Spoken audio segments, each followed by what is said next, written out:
Welcome. Good morning.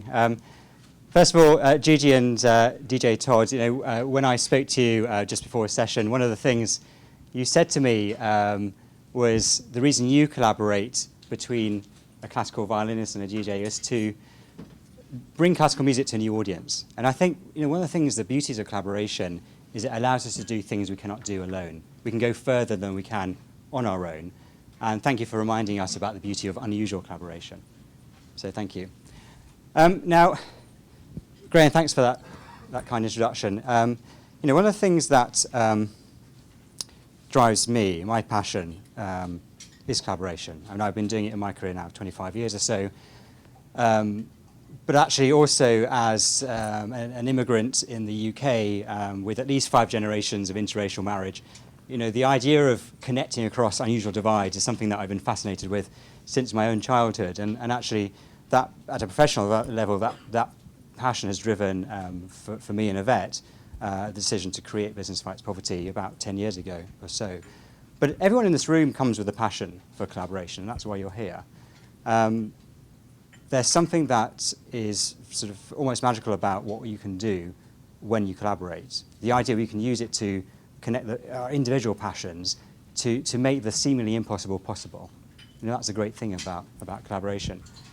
The thing is, though, any of us who have actually done collaboration, we know it's hard. And so, at our last event, our annual event in the UK, which is held at Oxford University, we had it in July, and some of you were there, we asked an unusual question of the audience, of the 350 people who were in the audience. We asked them, what do you hate most about collaboration? What is it that really you hate about collaboration? And this was a summary. If you can see the screens there, that was a summary of what people told us. My word out there was slow. I think that in today's world, with the divisions and all the divides that we see, the burden of the challenges that we're trying to deal with, whether it's climate change or inequality, there's big things that we're trying to work on. For me, as a father, 2 daughters, I don't want my daughters growing up in a world where they earn 20% less than a man. And we each are driven by a passion. What is the passion that drives you? When you look into the eyes of your children or your nieces or nephews, what is the thing that you're non-negotiable about, and what is it that you want to do? One thing that is for sure, we want to do it quickly. And collaboration today is too slow. And that's one of my big bugbears. But if you were to look at that, what would your word be? And what is your pain point in collaboration? What is the thing that you'd want to fix? What would you add to that set there of words?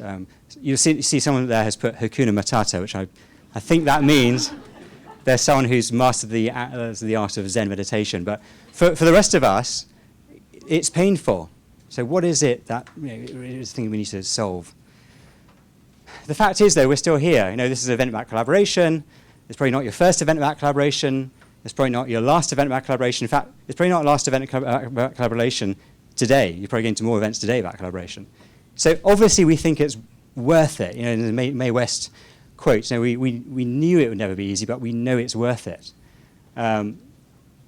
So we asked the same 350 people, what is it that makes it worth it? What do you love most about collaboration? And this is what they told us. And for me, my word out there was impact, because I think that it's only by working together we can have the sort of scale of impact we need to have.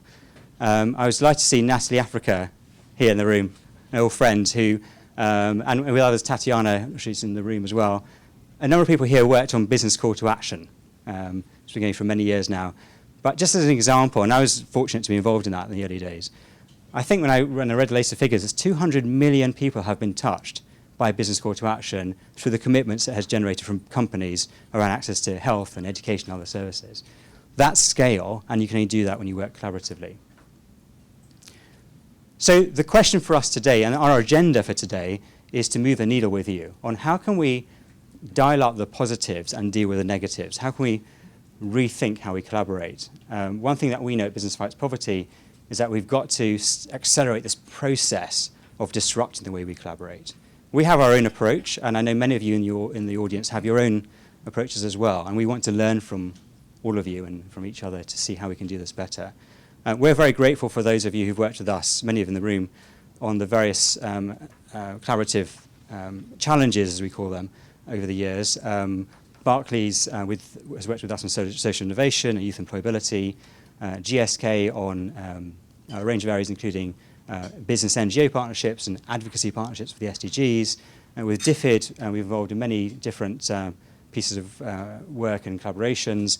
We're currently looking at new work around business integrity and potentially systems for how you scale corporate social innovation. So, we're very excited that many of you are here today. We're also excited today to launch 2 reports that come out of 2 processes we've been running, one around investing for impact in challenging places, and another on improving farmers' livelihoods, and they will both be available on our website today. So really, with that, I just want to thank you for making the time to come today. I know it's a busy week. We appreciate you being here. We want to sort of get on with thinking about where we go next. So maybe on that note, I'll just hand over to Graham to introduce the panel. Thank you very much.